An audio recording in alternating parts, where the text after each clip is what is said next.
Genesis chapter 17, verses 15 and 17. And God said to Abraham, As for Sarah your wife, you shall not call her name Sarai, but Sarah shall be her name. I will bless her, and moreover I will give you a son by her. I will bless her, and she shall become nations, kings of peoples shall come from her.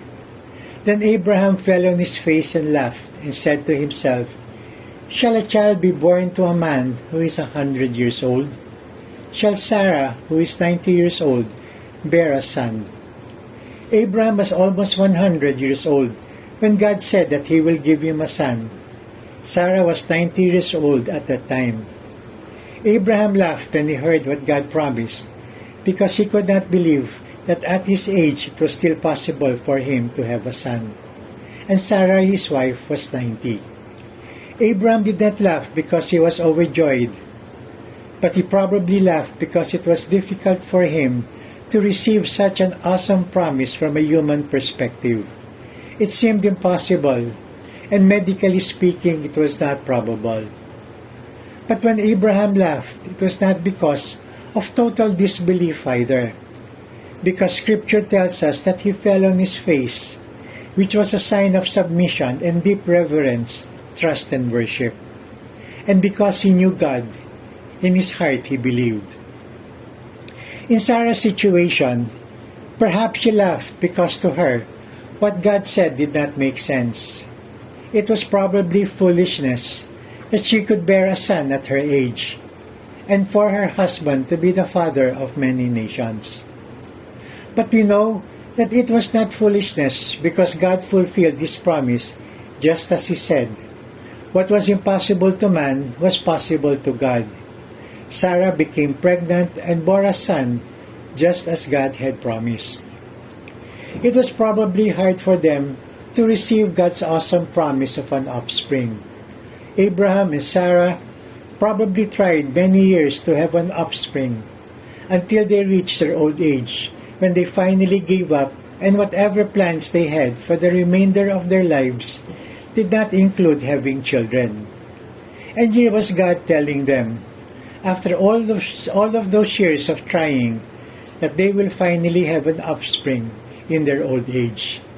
Not only an offspring, but God was telling Abraham that he will be the father of many nations through his offspring.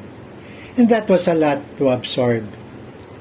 Zechariah also found it hard to believe when God said that his wife Elizabeth will bear him a son even now that they were very old.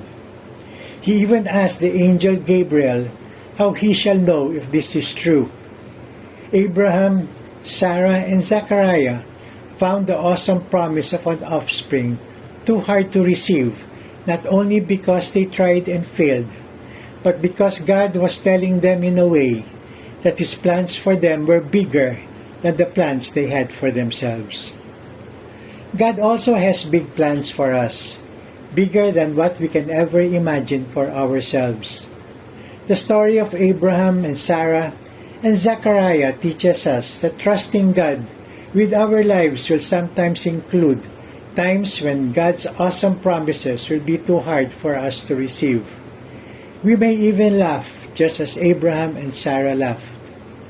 But God allows us to go through these periods of doubt because it is times like this that our faith is strengthened and we experience the awesomeness of God.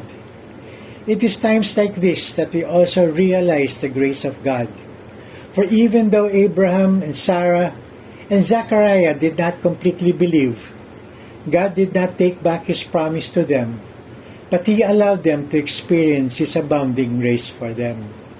The Bible contains all of God's promises to us. To unbelievers, they are the foolishness of God. But for us who believe, God's awesome promises to us tells us of his plans for us, bigger than our own, and what he has promised he will fulfill. To God be the glory.